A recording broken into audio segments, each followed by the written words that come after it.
One of my many New Year's resolutions is to post more videos. So just like when somebody has motivation to go to the gym at the first of the year, I have motivation to film and edit. It's currently New Year's Day. It's rainy, it's foggy. I feel kind of like crap. I thought maybe it'd be cool to do a video just wrapping up 2021, talking about the highlights and stuff that we did and how the channel did, and maybe give an update on the vehicles, and maybe talk about some of the future plans for the channel, maybe talk about some of the plans for the cars coming up too. And also, I really appreciate all you guys that watch these videos. Anybody that leaves a like or a comment, you guys are awesome. I usually spend a lot of time on these videos, so when I do get views, I do appreciate it. 2021 was a little bit of a weird year for everybody, I think, and it had its ups and downs, and I kind of wish I would have accomplished more, but really it was a pretty good year for me personally. So I guess we'll talk about the channel first. We're currently sitting at like 4,200 subs. Thank you for everybody who subs. I really appreciate that. In the last 365 days, I've gotten 312,495 views. Pretty good amount of views. That is up from last year by a little bit. Watch time was almost 18,000 hours of watch time, which is pretty cool. That keeps me monetized and everything. Subscriber growth was almost 1,000. It was at 961. I was really hoping to hit 5,000 subscribers this year, but it gives me a goal to look forward to in 2022. I really think I'm gonna hit 5,000 finally. Maybe we'll do a giveaway of something, I don't know. I wanted to do one at like 3,000, figured 5,000 would be better if I just waited and gave out something a little bit cooler. I have a couple ideas of what that might be, but I don't know. We'll see when we actually hit 5,000. Estimated revenue for people who are interested in the money aspects of a small YouTube channel. I made $2,079.30, which is up from last year by about 800 bucks. Again, that's just ad revenue. It's not really that bad of a number. It's not enough that I can quit my day job. I wish it was, but maybe someday, who knows? You never know. Maybe I'll do something that goes viral. But once again, this year, the two highest viewed videos were videos that were made a couple years ago, and that was the how to install cheap underglow video and the how to make cheap car stands video. The Russian Melody Box video did pretty good this year. Then a lot of the Type S videos that I did this year did really well. I really like the Type S stuff that's on the cars right now, and I want to thank Type S for helping me out on this channel a bit. Basically, people Googling Type S, and with the traffic going to my videos, that helps out a lot. So thanks, Type S. And thanks for giving me a really nice seat at Irwindale too. This is where I live now. We'll talk about that later though. The videos that seem to do best on the channel are how-to and review type videos, so I think we're gonna do a lot more of those in the future. I'm just trying to be a little more efficient with things. If I do a video on a car or a car project and I only get 200 views and it takes me 20 hours to make it, then it means I'm making like a couple cents an hour. It's less than minimum wage. Really, I'd be better off working at McDonald's than doing YouTube, in all honesty. But I really do enjoy making these videos.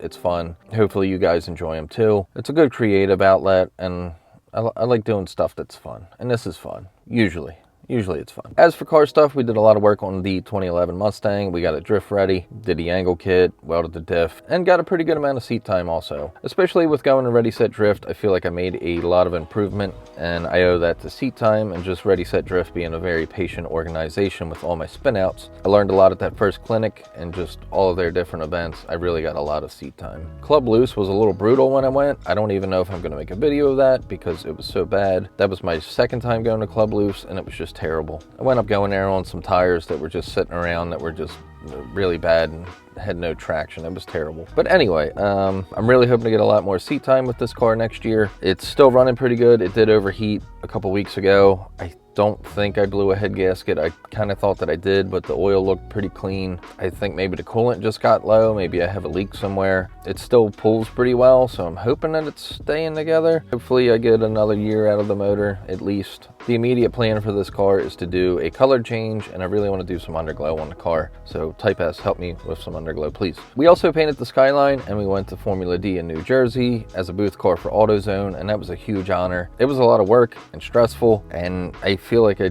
probably took some years off of my life, but it was worth it. It was a great time. The weather sucked, but we got the car done. Overall, it was a successful trip. And maybe I picked up a subscriber or two there. I don't know. I really wanted to put some stickers on the windows saying, hey, subscribe to Rob Raybon Photog YouTube, but I couldn't do it in time. But let's go look at that real quick, actually. You can see that I actually still have the Formula D sticker on the car. I really need to peel that off and save that. But the paint on this did wind up cracking. I don't think the base color ever fully cured. So when the sun started hitting it in the summertime, it just wound up shrinking and cracking, which sucks.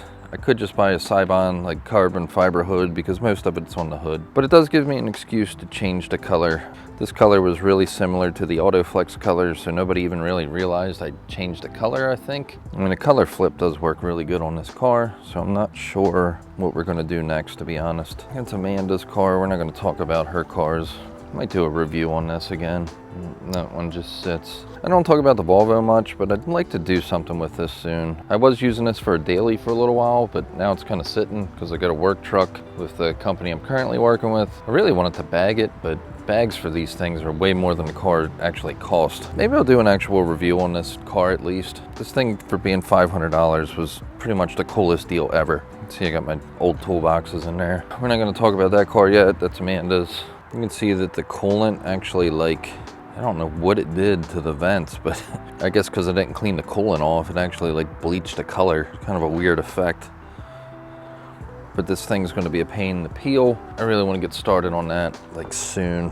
You can see the trunk's clean. Side view mirrors, the paint actually wound up coming off because this car was repainted because it got keyed a long time ago, in case you guys didn't know that. But yeah, new color soon, as long as the motor's not blown up. I'm gonna drive this around a little bit this week just to make sure. The van's still sitting. It's been this way for almost a year. I've replaced almost every single sensor and computer module that I could, with the exception of a brand new IDM. And also there's a transmission sensor that will make the truck kind of lope really weird. So we're gonna look at changing that. I wanted to do that this weekend, but as you can see, it's wet, very wet. Because I really want to get this thing back on the road so I can move stuff around. I don't know, maybe sell it, because I'm kind of thinking it's cursed, in all honesty. It is a cool van though, yeah.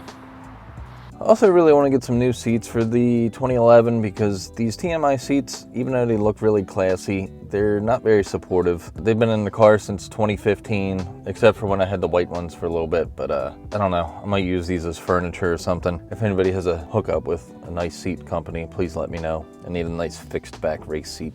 So with the 65 Barra swap, we didn't do much with that this year, at least not as much as I had planned. A lot of that was because I was either busy or broke. We did do the fuel system, so that was kind of a big step. I actually had it in the big garage over the last couple months, but I've been too busy at work to do anything. And now I really want to paint something, so I put it back in the medium garage where it's going to sit until I'm done doing color changes and stuff. I still need to do a lot of cutting with that and a little bit of fabrication, which I'm not a fabricator, so I don't know. It's going to be a little bad, probably. Somebody help. If somebody can fabricate near me, please let me know. I need a little bit of help with that one, I think, maybe. Especially with the throttle body issues with swapping intakes. So my favorite part of 2021, besides learning how to drift a lot better, was the epic road trip that I went on with Amanda. We did 7,500 miles in 2 weeks. We saw a lot of stuff, did a lot of stuff. And there's a small montage of that on the Blizzard Box review video, but it really needs its own series, and there's going to be a couple different episodes. It's so much footage and it's a lot to go through. I filmed it a lot better than I did the other road trips, so I feel like I can actually edit this one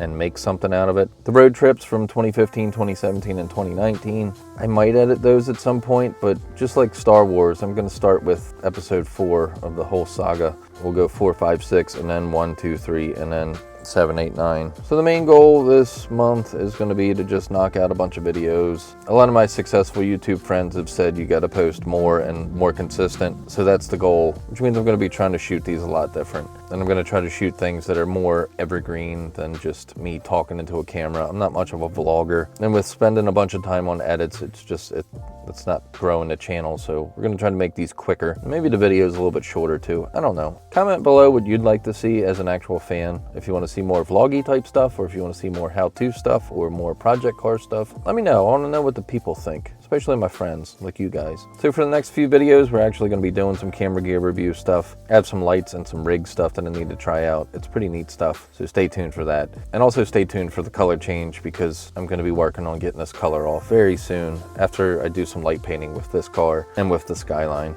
I might even do some photography how-tos. I have some ideas for that. But again, comment below for what kind of stuff you guys like to see, or just to say hi. So like I said, I really do appreciate you guys hanging out with me and watching these videos. It means a lot to me. And I hope your guys' 2021 wasn't so bad. And I hope that you have a fantastic 2022. So happy New Year, have a fantastic day, and I'll see you guys soon. Ish.